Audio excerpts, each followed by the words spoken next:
Aloha! Welcome to the Live Ukulele Podcast. My name is Brad Bordessa. Thank you for tuning in. My special guest today is the one and only Victoria Vox. She is an amazing songwriter on the ukulele. Her new project, Nirvana in REM, is not so ukulele focused, but it has a lot of roots in ukulele, and in our interview she shared about how the project came together. Very, very interesting to see the kind of progression from strictly traditional ukulele songwriting to kind of transitioning into a little bit more of a produced style that still leans on some ukulele aspects.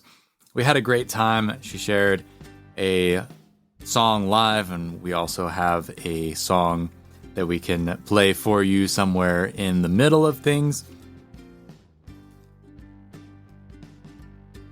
Victoria was one of our instructors during the Ukes for Ukraine live stream event that we did, I guess, last Saturday it would have been, April 9th. And up to that point, and since then, the Ukes for Ukraine fundraiser has raised over $11,000 for World Central Kitchen, who are in Ukraine, preparing meals for folks who are affected by the war. It's a really great cause, and we're happy to help support them in what they are doing, and just really humbled by the show of support that the ukulele community, they came out to attend this live stream and put their money where their mouth is for this great cause, and just really appreciative of them. In the stream, we had performances and workshops from Tobias Eloff, Kevin Carroll, Victoria Vox, of course, Neil Chin, Craig Chi, and Sarah Mizell, and myself and my mentor Kiyoki Kahumoku. It made for about a 6+ hour event. The live stream is available for a rewatch. If you weren't able to tune in, you can go back and re-study all of the lessons, or if you did tune in and you want to brush up on some of the concepts that we talked about, please go check out the replay. You'll be able to donate until the end of April. Thank you so much for your contributions. It really was just a joy to work with these people and be able to pull this all together, and then to see the support coming out for the event and for the cause. So thank you very much. In other news, now that I have wrapped up Ukes for Ukraine and no longer have to try and wear my event planner hat, which is not one that fits super naturally. It's not really my main squeeze. I've gotten back into my video studio, recording lessons for my left-hand technique course. So far, actually just yesterday, I edited the 41st lesson, and there's a handful left to go, maybe 10 left to go. I'm really excited with the content that is coming out through these lessons. I think it looks great, it sounds great, and the lessons, of course, are taught by me, so they're top-notch. And I'm really just super excited to share them with you folks. So keep an eye out for that, probably looking at maybe a May release for the left-hand technique course. Gonna be really cool. Thank you so much for tuning in. Again, here is my interview with Victoria Vox. Please enjoy. Go check out her music at victoriavox.com.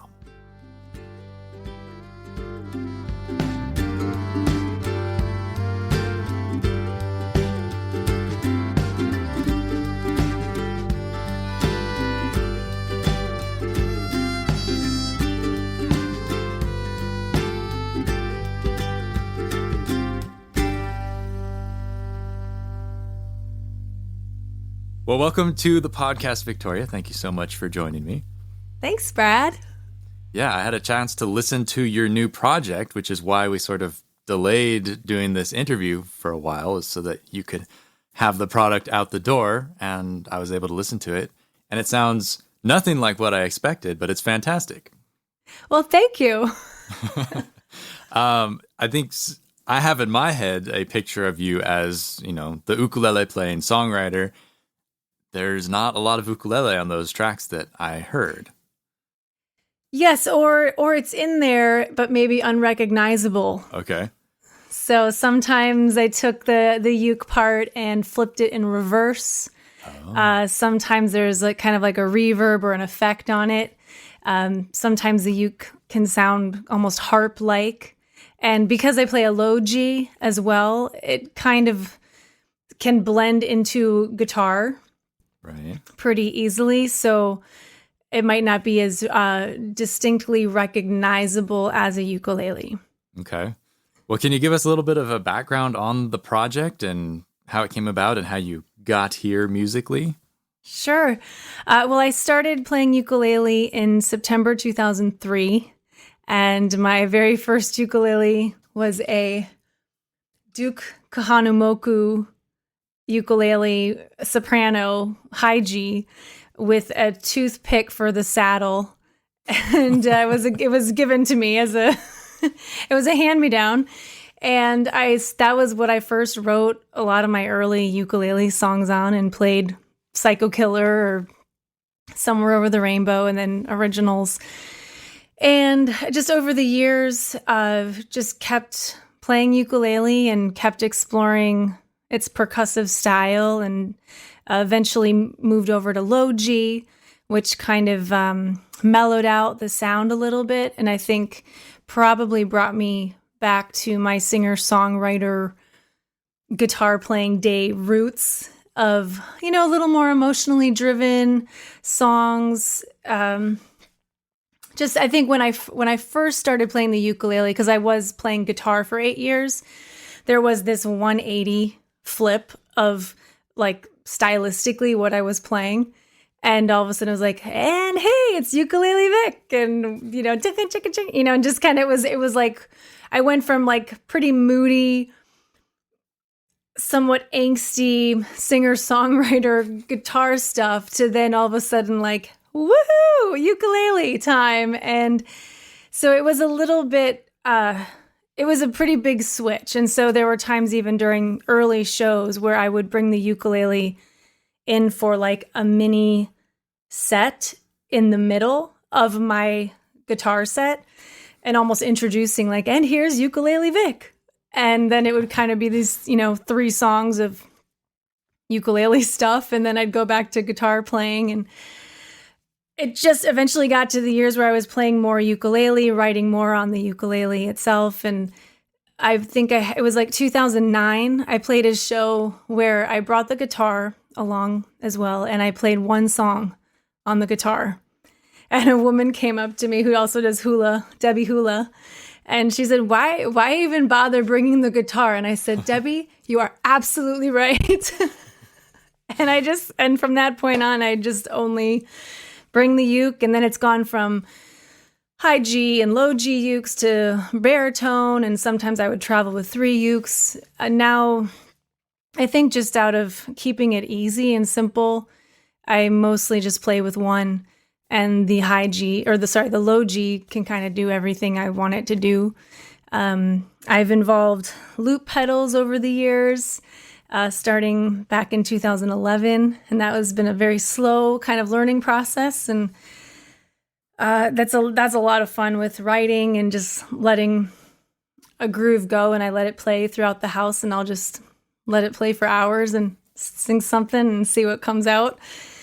And so this latest project was probably most similarly to an album I did in 2013 called Boombox Seance, which was all baritone ukulele, sometimes flipped in reverse. I think there was maybe one song with a tenor, a regular uke, but it was in reverse. So the chords came at you kind of in a funky way.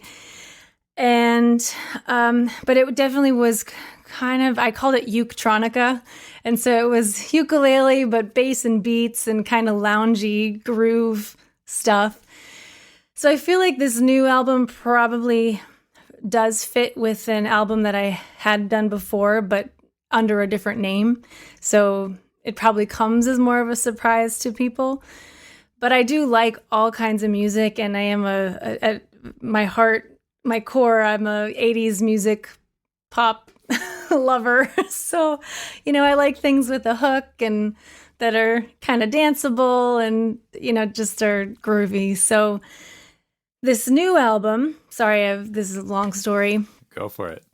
This new album is, there are 10 songs inspired by the artwork of Fred Stonehouse, who is a visionary artist. He also teaches at the university in Madison, Wisconsin, but also has shows all over the world. And I met him at a songwriting festival right before the pandemic, and I wrote a song with another writer and we kind of randomly got paired with one of his art pieces because they invite I think there were 20 some visual artists to this festival that then the musicians write songs inspired by these artworks. Wow.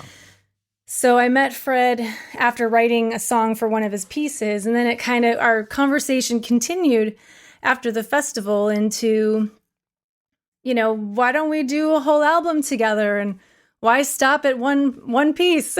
And so he kind of planted the seed, and I don't know how serious he thought I would take him.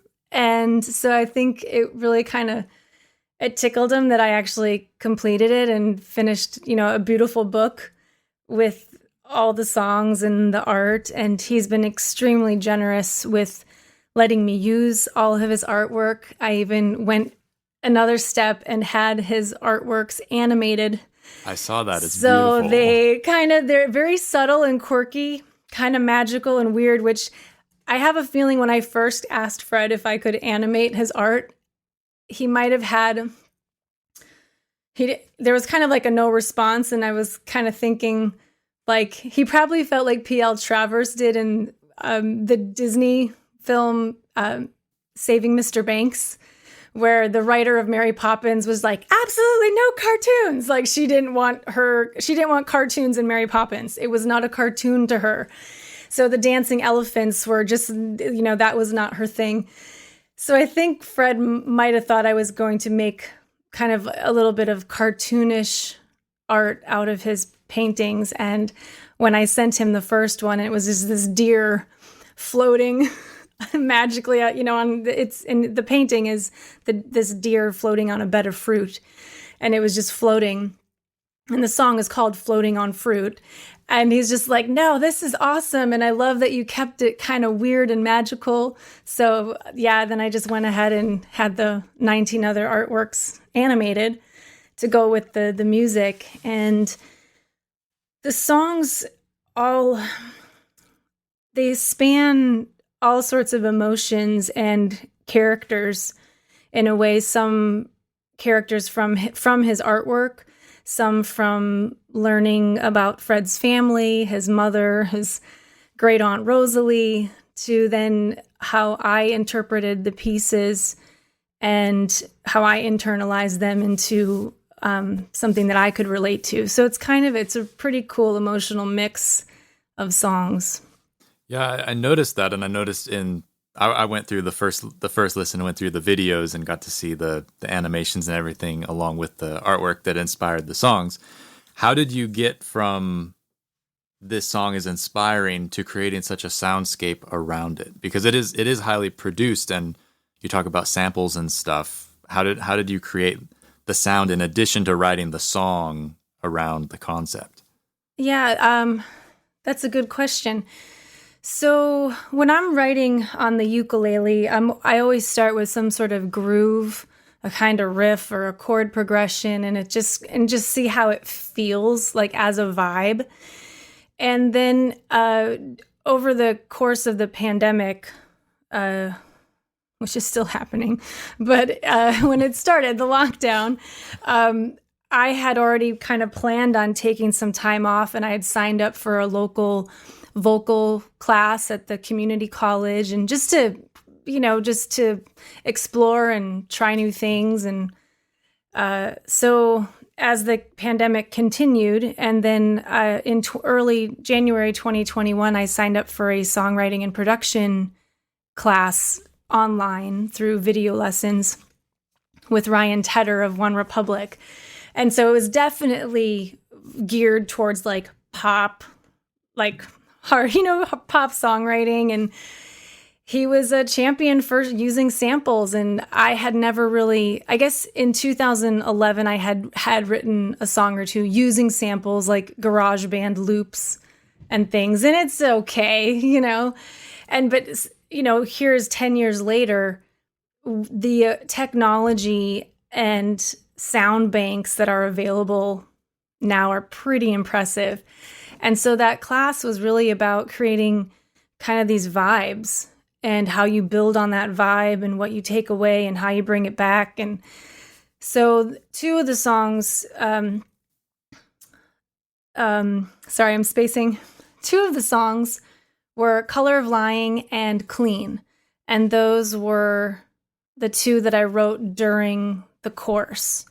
And so they definitely weren't anywhere near as what they sound now on the final album, because I was still very much learning, lining things up to the grid and, getting things to be pretty tight and adding in different percussion things, elements. But it was kind of what I think the first one was Clean.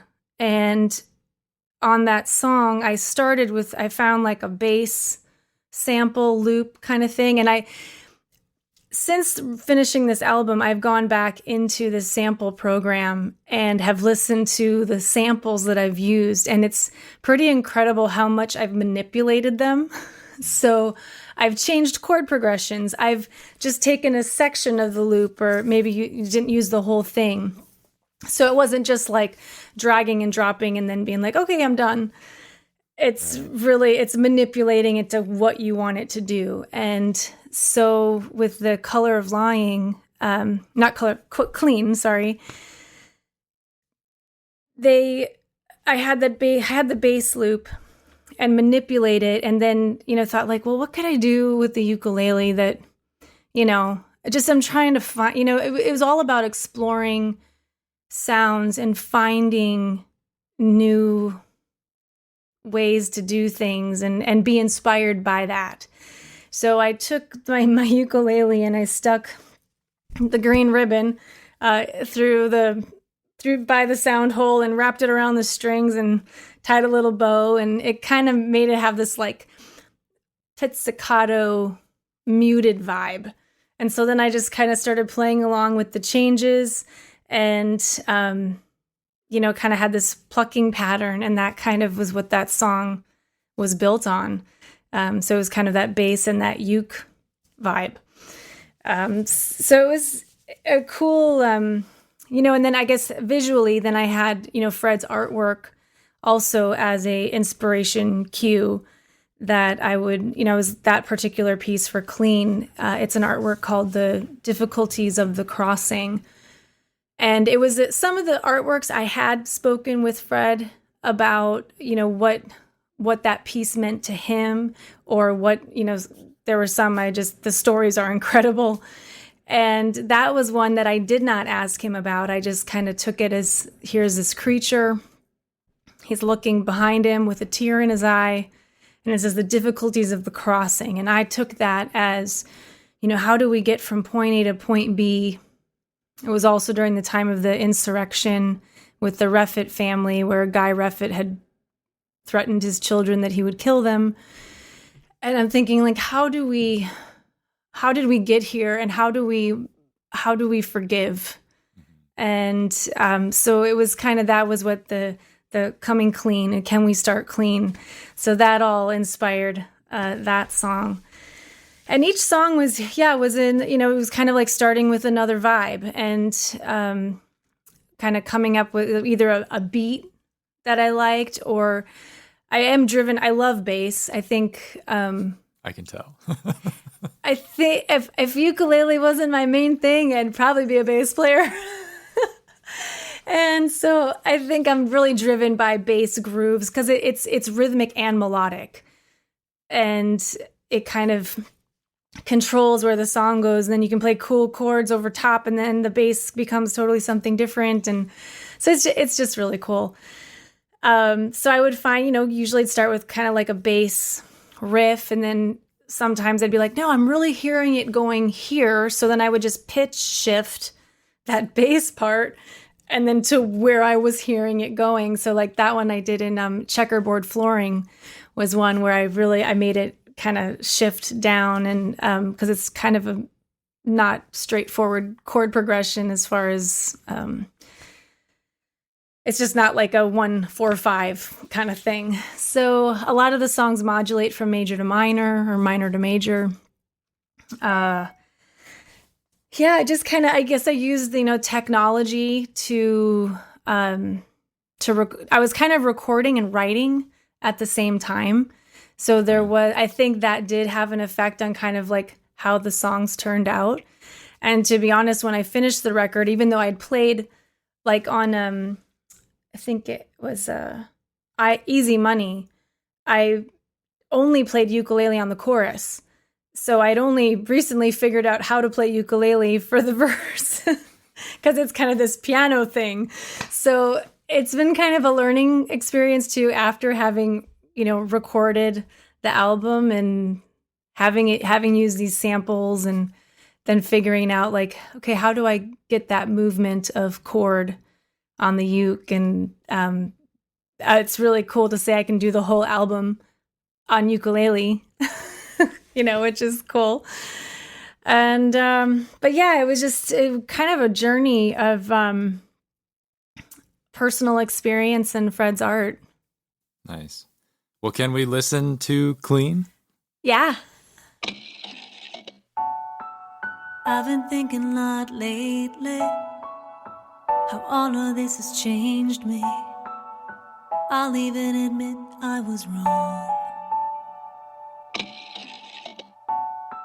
It doesn't matter what the truth is, the who or why or what ifs, if we both agree to move on. Can we start clean? I won't let this anger get the better of me, and looking behind us will only blind us every time. Can we start clean and stop looking for answers for everything? No mentioning triggers or pointing of fingers, and give up the fight. Can we start clean? Yeah, clean. Can we start clean? Yeah, clean. I get the feeling that we tiptoe, but it's time to let go all the pain from yesterday. Deep down I know that I love you, and how I wanna call you, but I don't know what you say. Can we start clean? I won't let this anger get the better of me, and looking behind us will only blind us every time. Can we start clean and stop looking for answers for everything? No mentioning triggers or pointing of fingers, and give up the fight. Can we start clean? Yeah, clean. Can we start clean? Yeah, clean. We gotta try. Can we start clean? Yeah, clean. Can we start clean? Yeah, clean. Can we start clean? Give up the fight. Give up the fight. Can we start clean?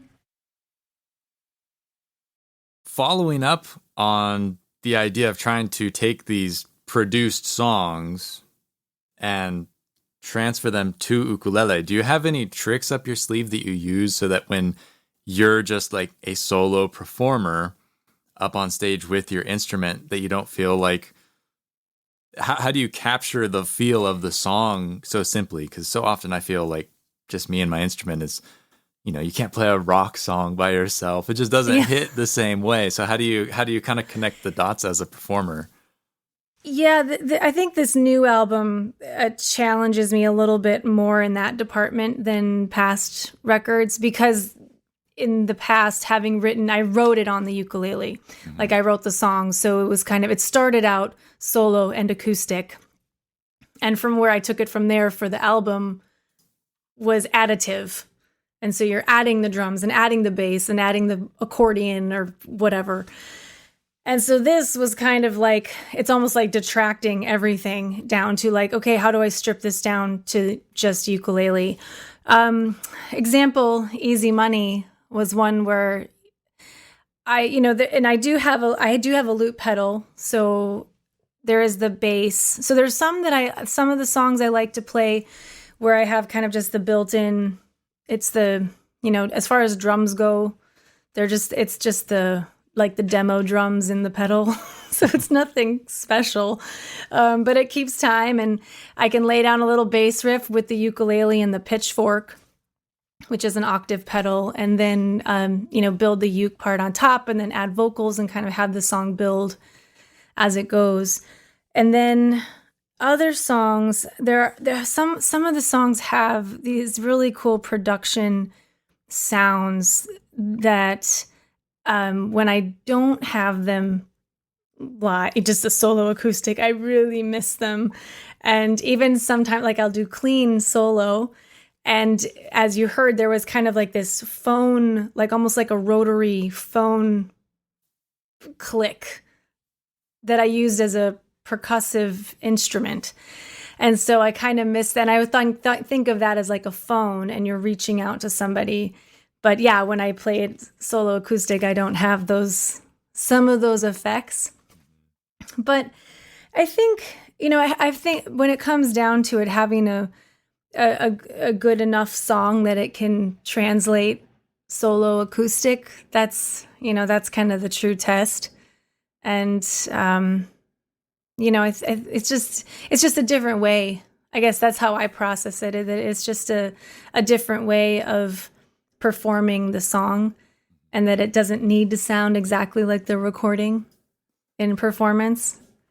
And well, they're fabulous songs. I mean, it all speaks for itself when you hear them. I was like, oh, well, it's just the production difference is always interesting to see how people handle that from an artist standpoint, because it's a challenge. Yeah, and I did, after learning how to play all these songs and kind of coming up with some cool parts that kind of matched whatever piano part, or I said to Jack, I'm just like, I don't know if I'm having like a moment of regret of like, should I have done, did I release it too soon, and should I sat on it longer and like figured it out? And he was just like, no, it's perfect the way it is, and don't overthink it. And that's the cool thing about music, is that we're always evolving. And a record, there's a great Ani DeFranco lyric that's just like, that we made a record, and a record is like the recording of people in a room at a time. And that's what the record is. And after that moment, it will never be the same. And so I think it's cool that they can kind of grow, and maybe I'll do an acoustic version down the road. I don't know. Nice. Well, that kind of brings me to another question that I've been kicking around. I was actually talking to my partner about it last night, trying to understand, like, because your latest album, it's sort of mainstream in its sound, and yet you're known as an ukulele artist, and you've done really well in the ukulele scene, being part of festivals and workshops and stuff. So is there a part of you that is trying to move towards mainstream and to break into that? Or is this just like kind of a, hey, I'm trying this thing as an ukulele player? I think that I guess the way that I've always perceived myself was that it was possible to be mainstream, and the ukulele is just a vehicle to write songs. And so I don't think it was any sort of intentional, like conscious move musically of like, I want it to sound more current, or like I said, I love pop music. And when I'm turning on the radio or listening to songs, I'm listening to Christine and the Queens, or I mean, I'm a sucker for like, pop dance stuff. And so I think there's always a part of me that loves that. And the ukulele definitely is in a different world. And I feel that it shouldn't matter. Right.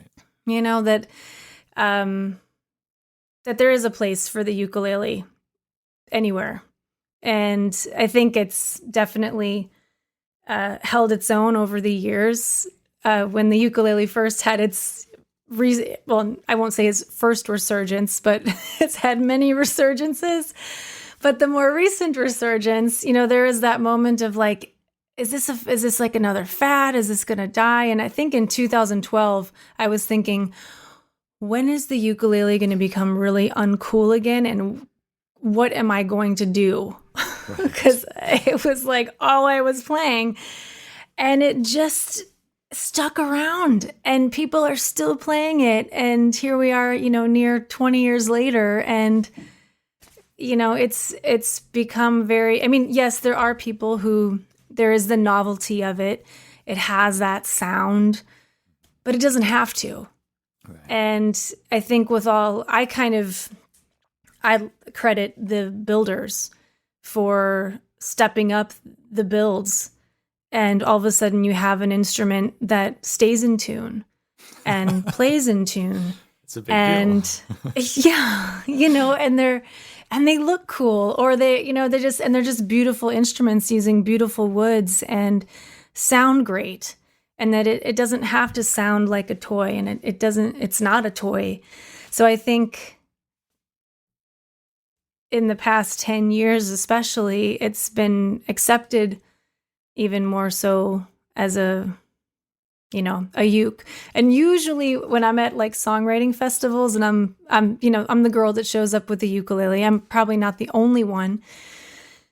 But when people hear me play, they're just like, that's a ukulele, like you're playing that like it's a guitar, or you're playing that like it's an instrument. And so I love the possibilities that with the ukulele. And it's, for me, it's like a guitar with the capo at the 5th fret minus 2 strings, which makes my life easier. But sacrilege. So I love the low G because on the guitar I would play around a lot with the low E and the low A strings, and it is kind of like the bass. And so with the low G, you can get that a little bit even just like hammering onto an F chord, or having that G to A hammer, or sliding that up to the B and the C, and it's just kind of some fun things you can do to just get some different sounds out of the thing. So without giving away any of your secrets, is there anything that you feel like you've been able to kind of innovate on the instrument, either just through your playing style or your production techniques, that's like, well, that's a kind of a interesting angle that we haven't seen before? I mean, I would say that a lot of my stuff, I mean, it's really just groove oriented. I don't Which play, is unique. I'm not out to play fancy. I'm not out to shred my face off. And it's great when people can do that, and they're happy. I'm happy to have them on my play with me. But I just, it's a support to me. It plays a supportive role to my songs, to my voice. And it's a very unintimidating instrument.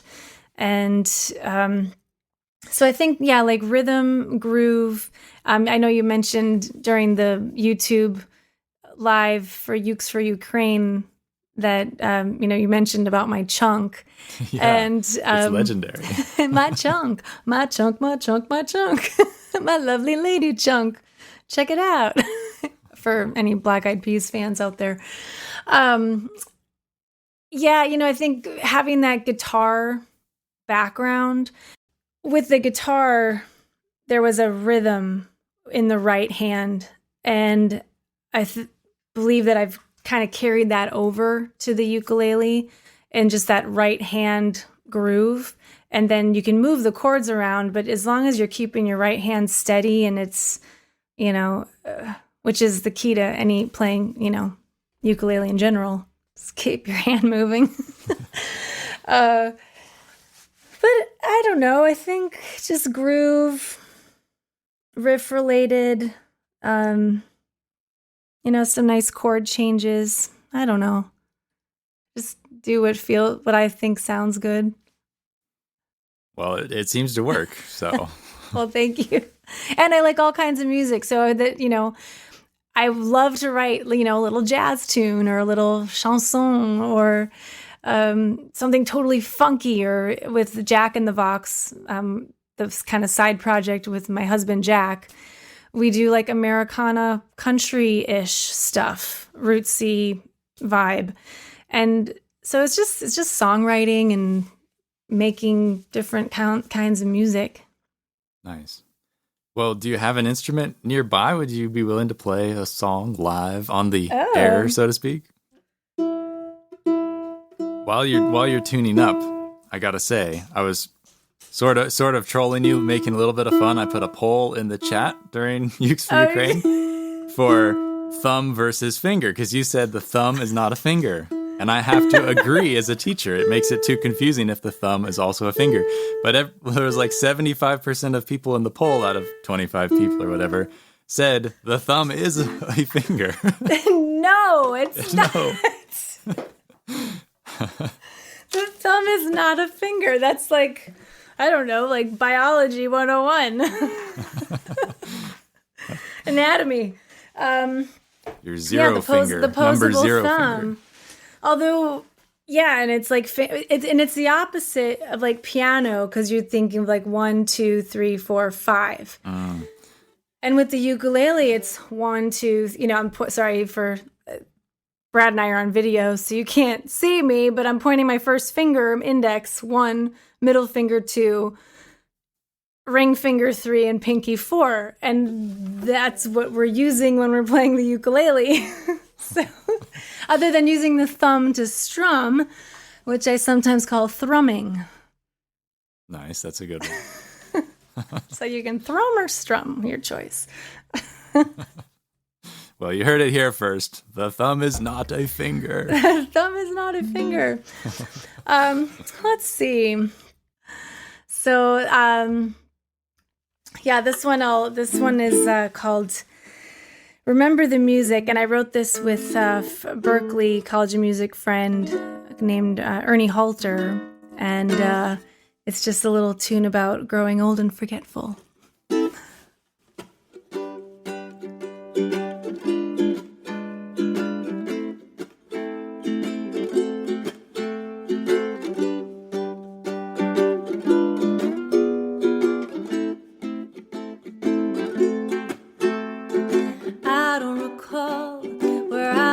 My keys, my hat, I could swear it was here.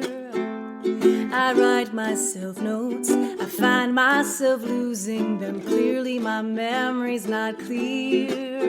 And I tie a string around my finger, but I can't remember what for. Did I turn off the stove or leave on the iron? Did I even lock the front door? There's always a thread of melody in my head. Oh, with all the things I forget, I remember the music.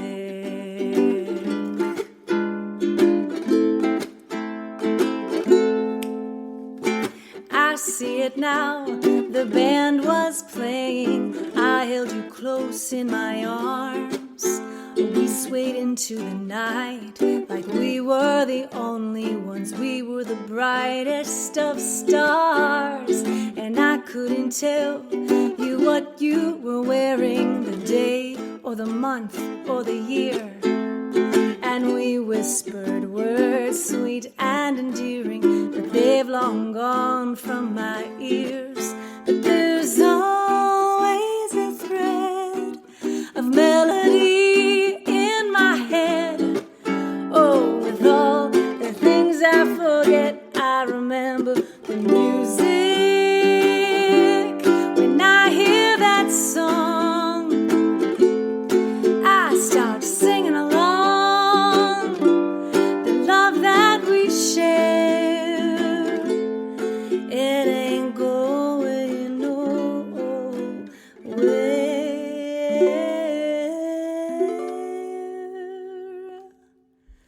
'cause there's always a thread of melody in my head. Oh, with all the things I forget, I remember the music. I remember the music. I remember the music. All these melodies in my head.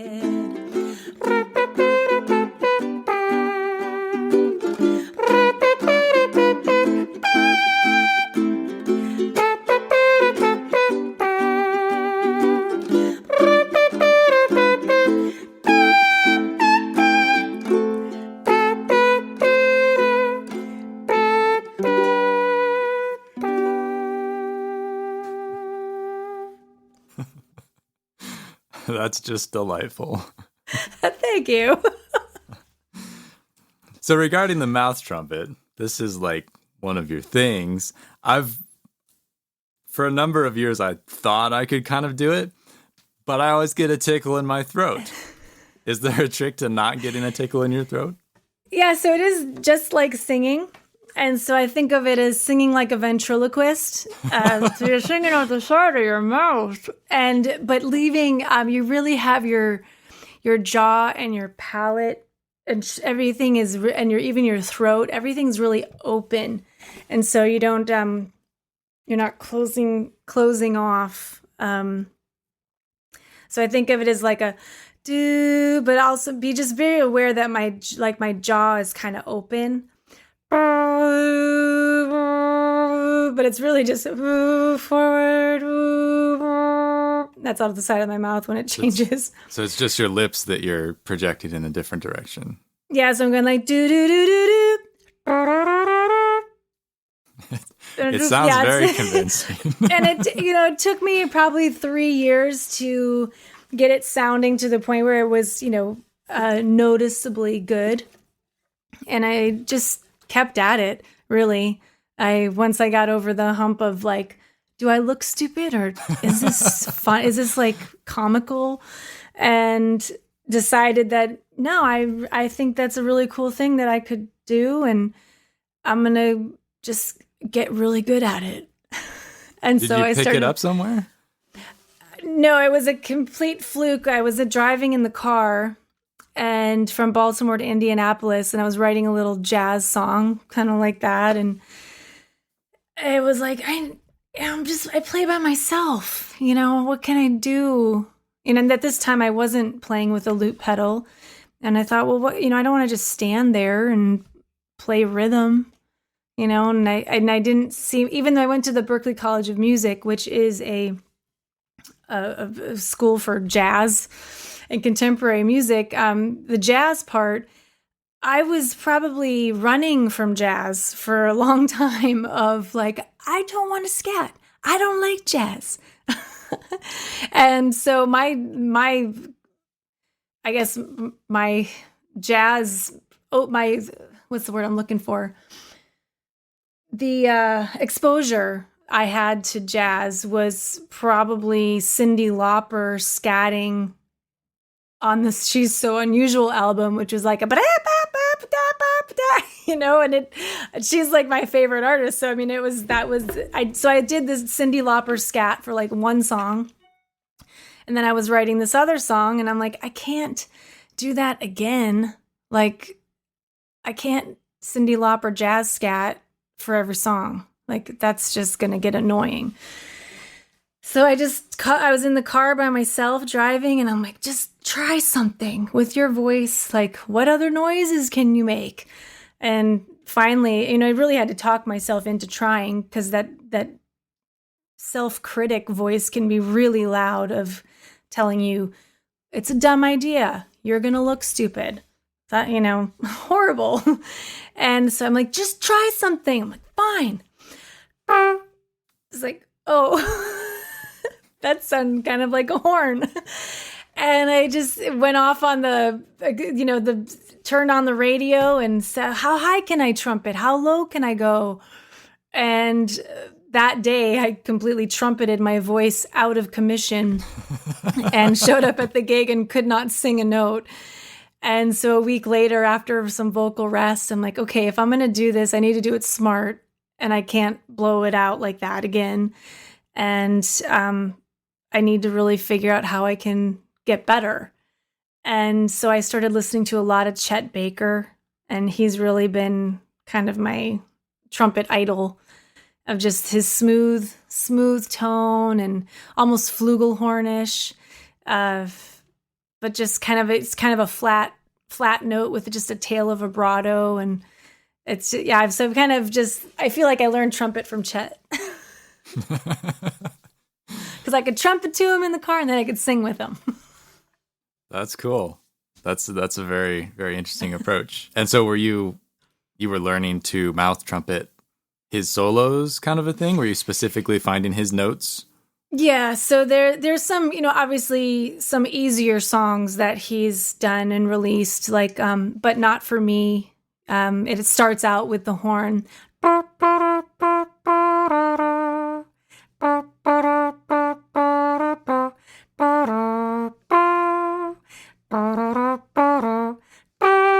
And I would try to match, when he was slurring, when he was reattacking the note hard.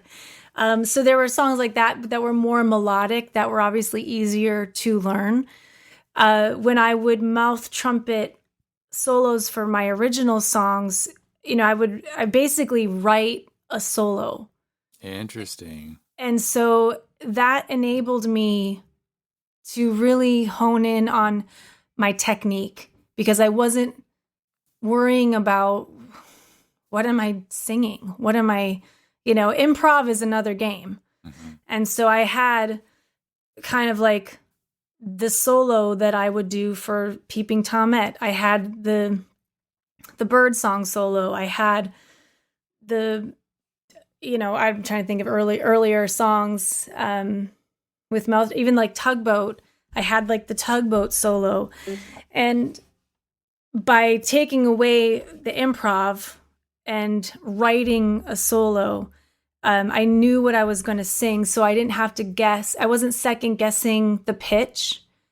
And so I could focus on the relaxation of my cheek, my tonguing when I was, attacking the note on a fresh breath, or was I kind of like stopping my breath and then you have to use your tongue in between every note, regardless of whether it's a clean breath or not, because the trumpet has valves.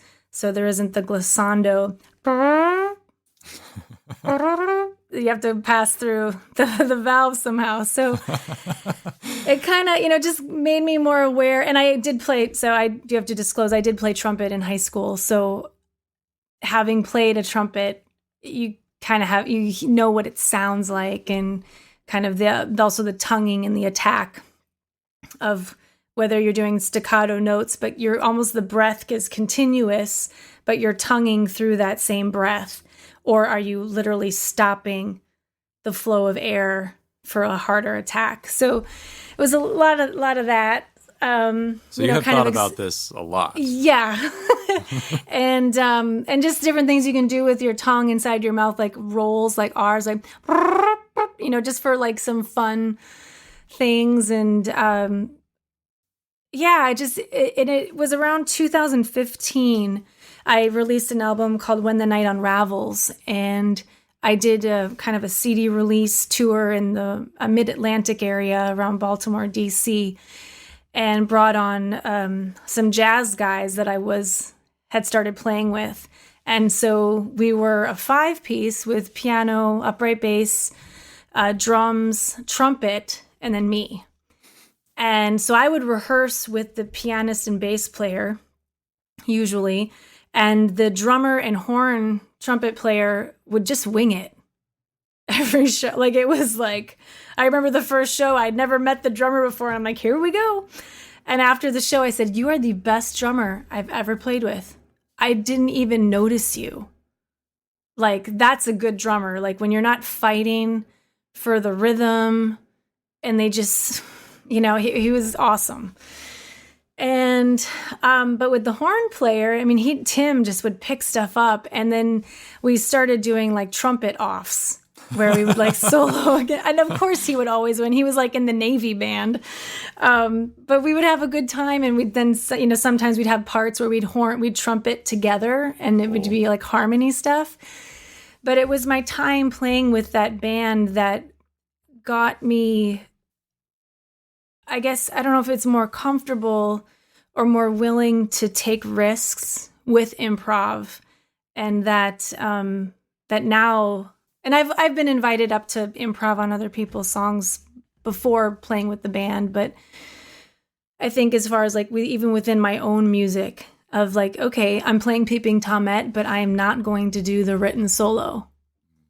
Like, turn off the brain, and it's trusting your musicality and just so feeling. How do you approach creating an improvisation? Because, and I hate to assume anything, but it seems like with the mouth trumpet, you'd be a little bit more connected to being able to express the notes a little bit more like singing, where you can just sing what you hear in your head, as opposed to playing an instrument where you have to like make the connection of where the note actually is on the fretboard.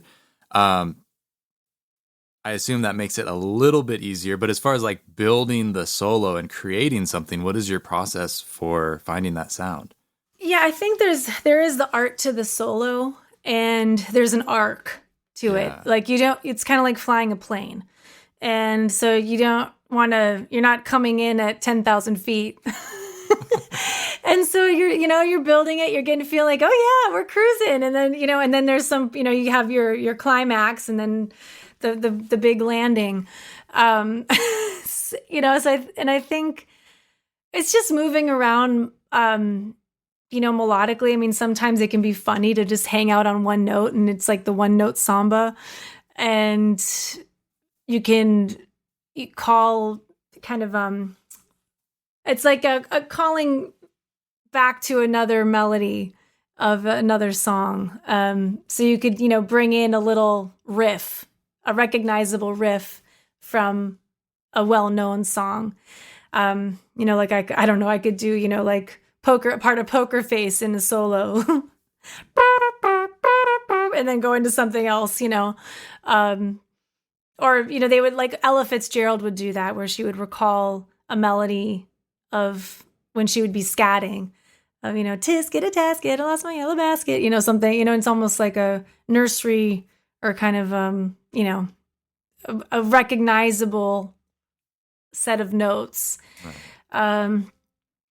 But yeah, I think just, starting out kind of mellow, it's a lot. Sometimes it's just listening to the music. I mean, playing music, a big part of playing music is listening. And when you're the player, I'm playing ukulele, but I'm also participating as a vocalist. Sometimes I really have to listen. I'm just like, what am I doing? Like, what am I playing? And what are the changes? And are there notes that could tie between chords as passing tones, and, line cliches? Or what is the note that's changing between these two chords? Maybe it's only one note. That's probably the note that I want to emphasize. And that's kind of just, I think, writing and singing, just kind of melody writing things. But yeah, with the writing a solo, you're just wanting to write something that's memorable and fun, and kind of, when you hear a song, like I think of like What I Am by Edie Brickell, or there's, when it goes to the solo, and you hear, and you just like, when you hear someone else playing that song, you expect to hear the solo just as it is on the record. Or, there's lots of songs like that have like solos, and you're like, everyone could sing the solo. And so really I think there's a concept of, if you can sing it, you can play it. And yes, it's different when you're working in terms of fretboard. But yeah, if you can sing it, you can play it. And there's, great guitarists that sing and solo, and they're improvising as they go. And it's just, I think, knowing where the notes are. And the thing is, those notes never change. Like, C is always C. And I don't know. It's just, it's a fun challenge anyways. That's great. Well, it's interesting to hear that you specifically write solos, because I think a lot of folks, when they first grab onto the idea of improvisation, they feel like, oh, I'm going to improvise and it has to be spontaneous. Like I have to just suck some inspiration out of the void. And it doesn't necessarily have to be that. You can kind of, it can be helpful to just like write it as something to get started, especially. Yeah, writing it. And then, as I got more comfortable as that went along of like, okay, I'm kind of getting bored here, make little slight variations. And the same thing goes with singing, like singing a song and a melody as you start changing it up. And it could be a 16th note or just something that just it feels different, and it doesn't have to be a huge change, but I think even just making those little adjustments. And there's I think it's Bobby McFerrin had said something about just singing for 10 minutes and just sing for 10 minutes and don't stop. And when you're forced to come up with something, it's sometimes amazing what you can come up with when you just kind of give yourself the time and space to do it. And eventually you're like, oh, that was a kind of a cool hook. And that takes you into maybe a new key or somewhere else completely. But a lot of times, I think finding comfort in improv is just messing around a lot. So much so that it just kind of is natural. And when I'm humming to music or if like the radio's on and I'm just kind of singing along, and usually I listen to music, but I don't always listen to the words. Like if it's a new song, and I'll probably mouth trumpet along with the song before I'm like actually singing it because I don't know the words yet. So it's a chord progression and I can just mouth trumpet my way through it.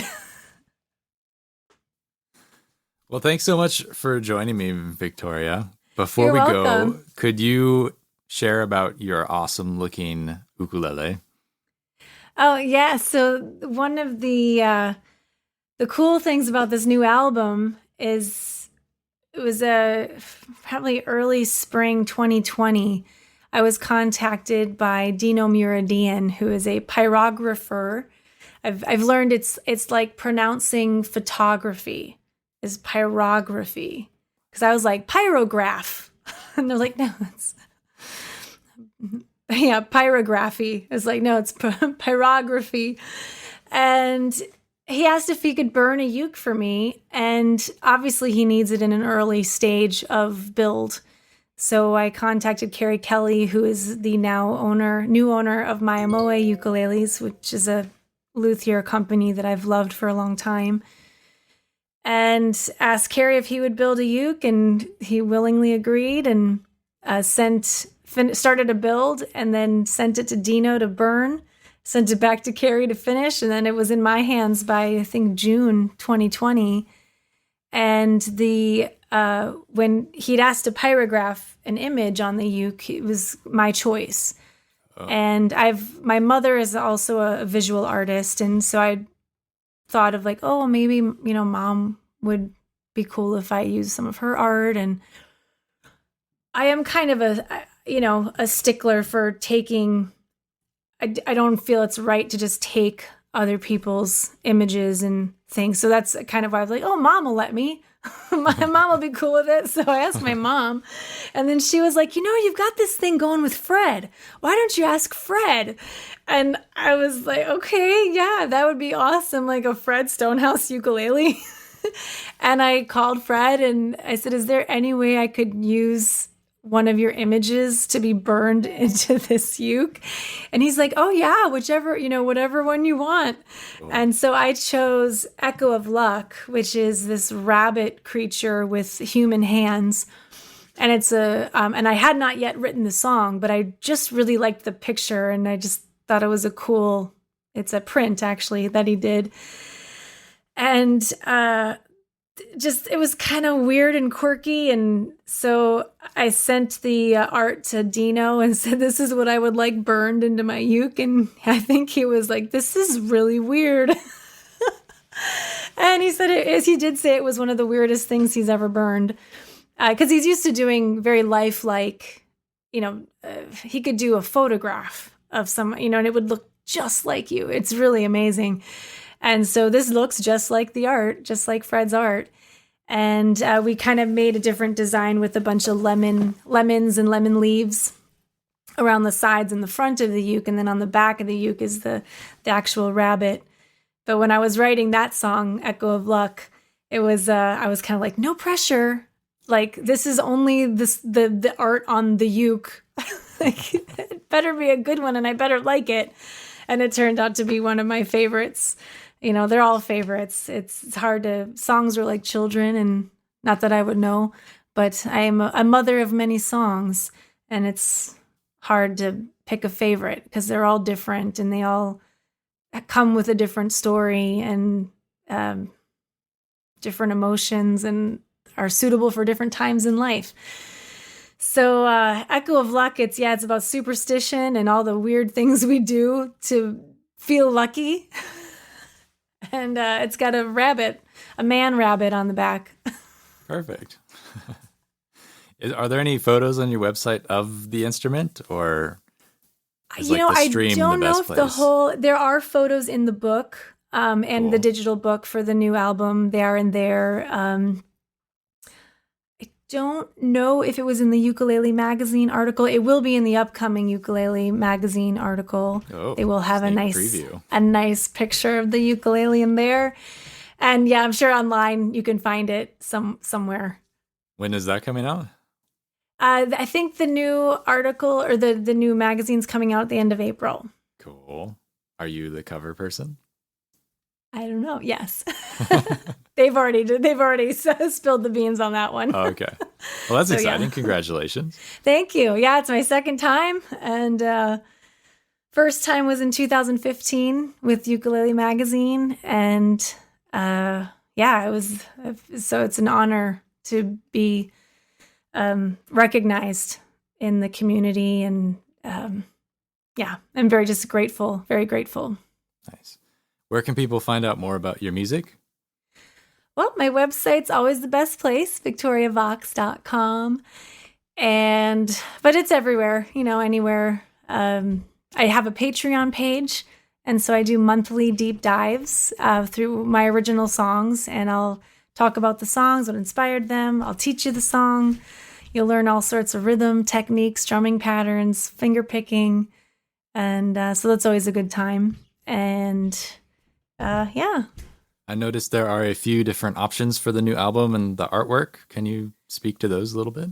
Oh, sure. Yeah, I decided to, instead of doing a regular CD, like CD 5x5 CD booklet, mostly because I wanted to serve Fred's artwork properly.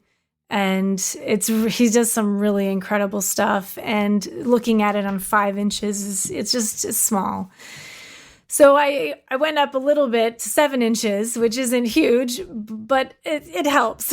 And wanted to make a book out of it. So the CD comes inside the book, and there's a soft cover and hardcover version. And so we've printed 300 copies of the hardcover, which I know our podcast listeners won't see, but that's the hardcover version. So it's red linen with a gold stamp with a pair of antlers, and Victoria Vox, Nirvana, and REM, inspired by the art of Fred Stonehouse. And the guts are the same, but the limited edition comes with the CD in the back pocket and is signed by both me and Fred. And then there's a soft cover version, and CD comes in the front, and it just has there's 20 artworks with all the lyrics and everybody who worked on this album and sang backing vocals and helped mix, and a lot of friends stepped in, and it was a group effort. And then there's the QR code link, which will take you to, currently it takes you to my website where you can see all of the songs with their animated artwork parts. Very cool. Well, thanks so much for sharing this time with me. You're welcome. Thank you, Brad. Thanks so much again to Victoria for taking the time out of her day to join me in the interview. I had a great time. Lots of fun to hear her thoughts on creating music and also some insight into some things that, like the mouth trumpet that I've heard about over the years and heard her do in different performance videos I've seen. Really interesting to get some background on things like that, and just really a joy to be able to talk shop with such an accomplished musician. You can find more out about Victoria at victoriavox.com. You can check out her latest album there, Nirvana in REM. The newest offering comes as a CD and also includes an artwork booklet. The artwork is beautiful, the animations are beautiful, and the songwriting and production is absolutely fantastic. I really enjoyed myself listening through those songs, being able to enjoy them and appreciate, how much of an evolution Victoria's artistic vision has gone through over the years. So go check that out. Support original artists. And thanks so much for tuning in to the Live Ukulele podcast. My name is Brad Bordessa. The podcast is published on the first and third Saturdays of every month. Once again, please feel free to go back and watch the replay of Ukes for Ukraine. Join in some of the musical joy and solidarity that we were able to put together in support of the people of Ukraine. There's still time if you want to donate to World Central Kitchen through our YouTube stream. You can add yourself to our little financial ticker counter we've got on there. At the moment, it's somewhere just above $11,000. Any donations are greatly appreciated. And of course, the content in those 6+ hours is just fantastic. I am so thrilled to be in an industry with such lovely people and such professionals in their field and skilled musicians. Can't speak highly enough of the folks who joined me for the stream. Go check it out. I will put a link in the podcast description. As always, if you like what you hear, please subscribe on your podcast platform of choice. I'll catch you in the next episode. Until then, be well out there, play music, live with love. See you around. Aloha.